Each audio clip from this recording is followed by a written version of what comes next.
Isa sa mga pinag-uusapan po ngayon ang patungkol kay Miss Kim Chiu and Mr. Paulo Avellino, kung saan ay sa social media ay halos nagbabangayan na ang mga fans ni Kim at saka ni Paulo na mas kilala bilang Kim Pao. Kasi alam naman natin na sa kanila po mga supporters, matindi yung suporta na pinapakita ng mga tagahanga ng Kim Pao sa kanilang mga iniidolo. Ngunit may mga pagkakataon din na sa labis sa pagmamahal po nila ay at dedikasyon ng mga fans ay nagiging dahilan din yon para hindi sila magkaroon ng unawaan, no?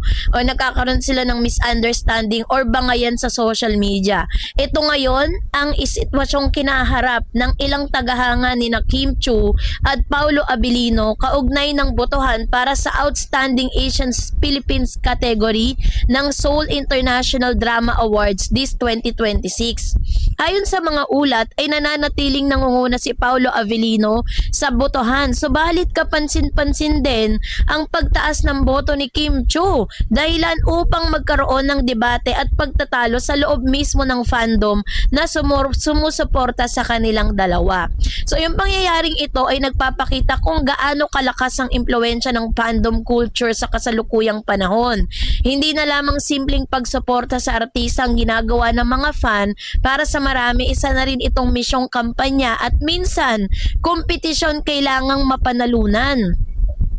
So ang tanong ng marami, ano nga bang pinagmulan ng isyong ito? Pareho kasing nominado sina Kim Chiu at Paulo Avellino sa prestigious Seoul International Drama Awards 2026. Pareho silang may malaking fan base at pareho ring naging matagumpay sa kanilang mga project nitong mga nakaraang taon. So dahil dito, hindi nakakapagtaka na agad silang maging pangunahing contenders sa naturang botohan. Ayon po sa ulat, si Paulo ay may malaking lamang sa simula ng botohan. Gayunpaman, habang lumilipas sa mga araw, napansin ng mga tagahanga na patuloy na tumataas ang boto ni Kim.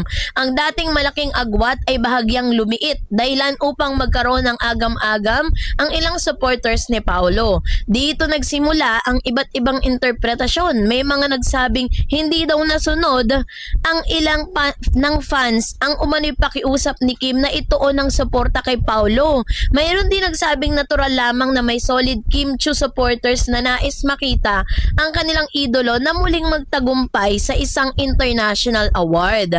Hindi may kakailan na isa sa pinakamatagumpay na tambalan sa kasalukuyan ay ang Kim Pao. Ang tambalan ni Kim Chiu at Paulo Avellino ay nakabuo ng napakalaking fandom na hindi na lamang sa Pilipinas matatagpuan, kundi maging sa iba't ibang bahagi ng mundo. Ang kanilang chemistry sa telebisyon at mga proyekto ay naging dahilan upang marami ang humanga sa kanilang partnership para sa mga tagahanga. Hindi lamang sila dalawang artista, kundi simbolo rin ng teamwork, professionalism at mahusay na pag-arte.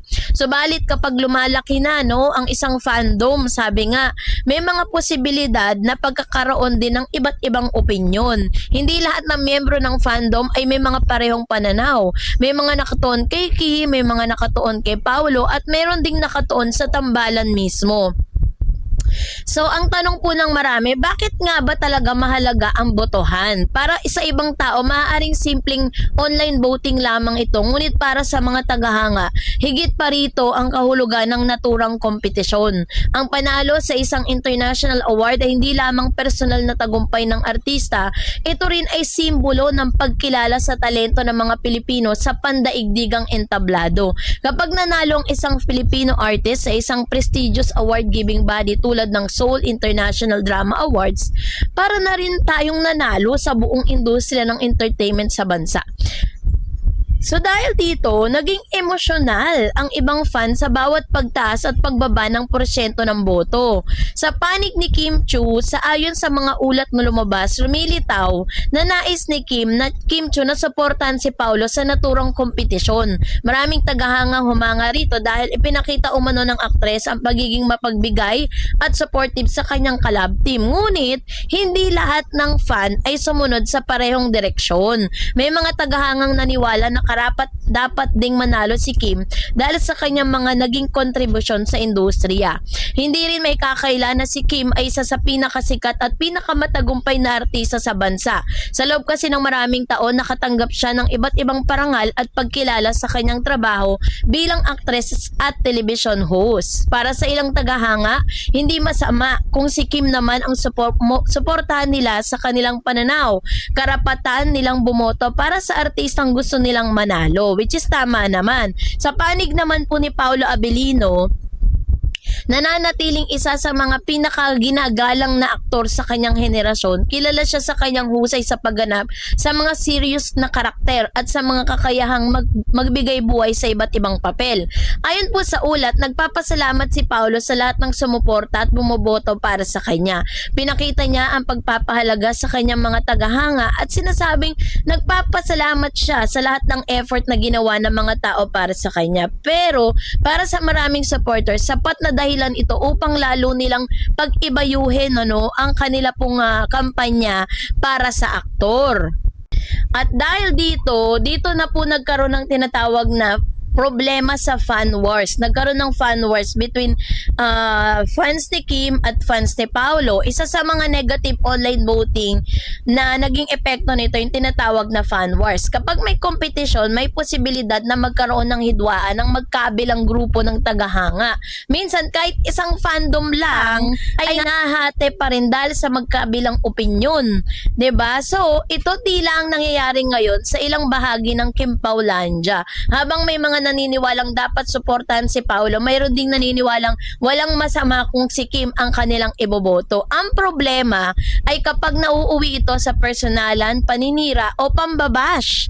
Yun po yung nagiging problema. Imbis na mag-focus po sila dun sa goal na maipanalo, na iboto at maipanalo si Kim or Mr. Paolo Abilino, mas nagkakaroon sila ng mas maraming energy at maraming time sa pagtatalo-talo at pag-aaway at panlalaitan, paninira sa social media. Sa kasalukuyang panahon kasi ang social media ang pangunahing lugar kung saan nagaganap ang mga discussion, kung saan pwede nyong ibigay yung inyong mga opinion, kung saan meron kayong freedom to speak, 'di ba? Meron kayong freedom na magsalita, freedom na magbigay ng inyong opinion. Kaso nga lang, dahil sa sobrang freedom na meron po ang mga fan, nagkakaroon na ng tinatawag na fan wars, 'di ba?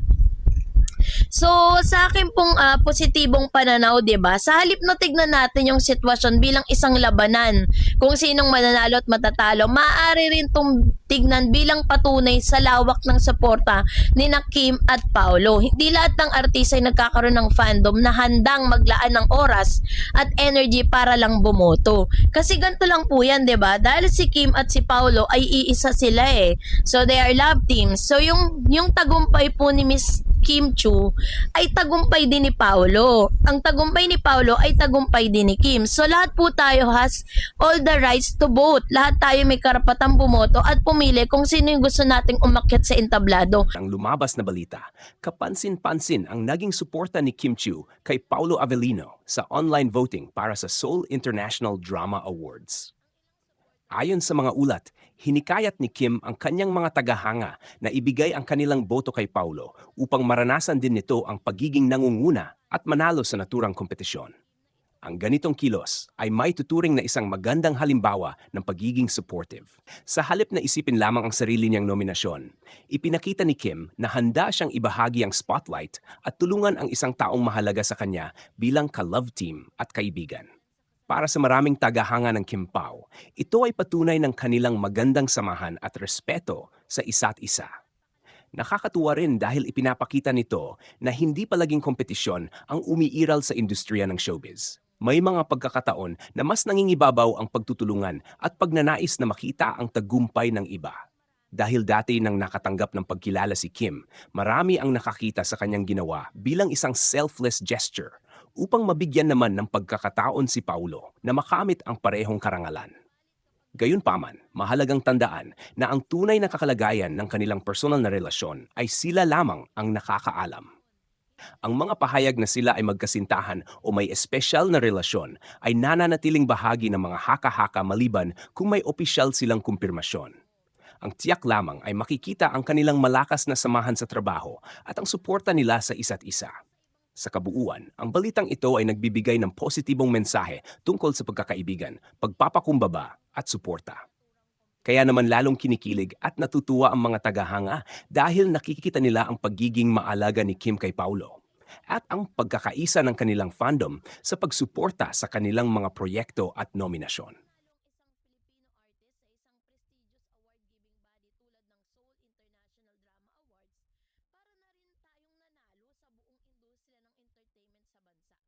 Kung totoo nang hinikayat ni Kim Chiu ang kanyang mga tagahanga na suportahan si Paulo Avellino sa isang voting event, makikita rito ang isang magandang halimbawa ng pagiging supportive at mapagbigay.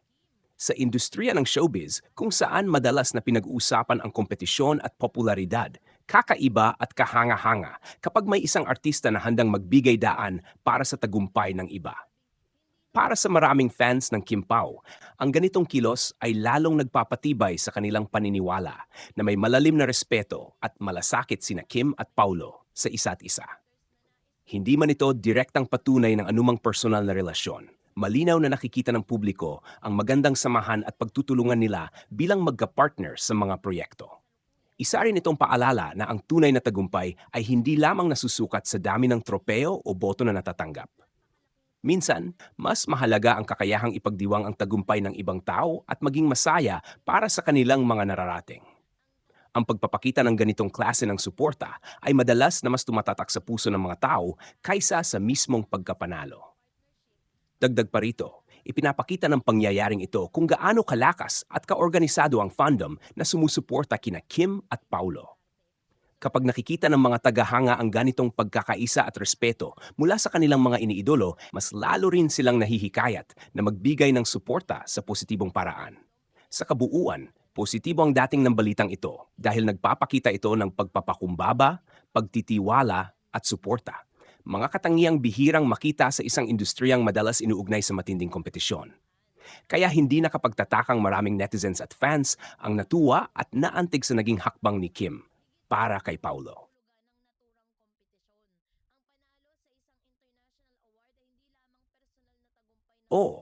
Narito ang isang mas mahabang reaksyon tungkol sa balitang ito. Ang balita tungkol kay Kim Chiu na nagpaubaya ng boto at nagpakita ng buong suporta para kay Paulo Avellino ay isang bagay na talagang nakakuha ng atensyon ng maraming tagahanga. Sa panahon ngayon, kung saan napakahalaga ng online voting at fan support sa iba't ibang award-giving bodies, hindi pangkaraniwan ang makakita ng isang artista na handang hikayatin ang kanyang sariling supporters na suportahan naman ang iba. Maraming netizens ang humanga sa ipinakitang kababaang loob ni Kim. Sa halip na ituon ang lahat ng atensyon sa kanyang sariling nominasyon o pagkilala, pinili niyang ipakita ang kanyang tiwala at paghanga kay Paulo. Para sa marami, hindi lamang ito simpleng pagpapasa ng boto, kundi isang malinaw na mensahe ng suporta at pagpapahalaga sa tagumpay ng isang taong malapit sa kanya bilang kaibigan, katrabaho at love team partner. Nakakatuwang isipin na sa isang industriyang madalas napupuno ng kompetisyon, intriga at paghahambing, may mga pagkakataong mas nangingibabaw ang pagkakaisa at pagtutulungan. Ang ginawa ni Kim ay nagpapaalala na hindi kailangang mag-agawan sa tagumpay. May mga taong tunay na natutuwa kapag nakikita nilang umuunlad at kinikilala ang kanilang mga kasamahan. Ito ang dahilan kung bakit maraming tagahanga ang nagsasabing isa ito sa mga pinakamatamis na pagpapakita ng suporta na kanilang nasaksihan. Para naman sa mga tagahanga ng Kim Pao, ang balitang ito ay lalo pang nagpapatunay kung bakit napakalakas ng kanilang samahan sa mata ng publiko. Hindi lamang kasi sila nagkakasama sa trabaho. Nakikita rin ng mga tao ang respeto, pag-aalaga at pagsuporta nila sa isa't isa. Kaya naman maraming fans ang kinikilig at natutuwa sa bawat pagkakataong nagpapakita sila ng concern at appreciation para sa isa't isa. Isa pang magandang punto rito ay ang epekto nito sa kanilang fandom. Sa halip na magkaroon ng kompetisyon sa pagitan ng mga sumusuporta kina Kim at Paulo, mas nakita ang pagkakaisa ng mga tagahanga. Marami ang sumunod sa panawagan at nagkaisa upang suportahan si Paulo. Ang ganitong klaseng samahan sa loob ng fandom ay bihira at nagpapakita kung gaano kalaki ang impluensya ng kanilang mga iniidolo sa pagpapalaganap ng positibong pag-uugali. Gayunpaman, mahalaga ring maging maingat sa pagbibigay kahulugan sa mga ganitong pangyayari. Maraming fans ang maaring magkaroon ng iba't ibang interpretasyon tungkol sa kanilang relasyon. Ngunit ang tanging malinaw na nakikita ng publiko ay ang kanilang matibay na pagkakaibigan, magandang working relationship at mutual support. Ang mga personal na detalye tungkol sa kanilang relasyon ay nananatiling pribado maliban kung sila mismo ang magbahagi nito. Sa kabuuan, ang balitang ito ay hindi lamang tungkol sa boto o nominasyon. Ito ay kuwento ng suporta, pagpapakumbaba, at pagnanais na makita ang tagumpay ng ibang tao. Sa isang mundong madalas nakatuon sa sariling tagumpay, ang ganitong klaseng kilos ay nagbibigay ng inspirasyon at magandang halimbawa sa mga tagahanga. Kaya naman, hindi nakapagtatakang marami ang humang kay Kim at lalong natuwa para kay Paulo dahil ipinakita nila na ang tunay na tagumpay ay mas masarap kapag ito ay ibinabahagi at ipinagdiriwang kasama ang mga taong mahalaga sa atin.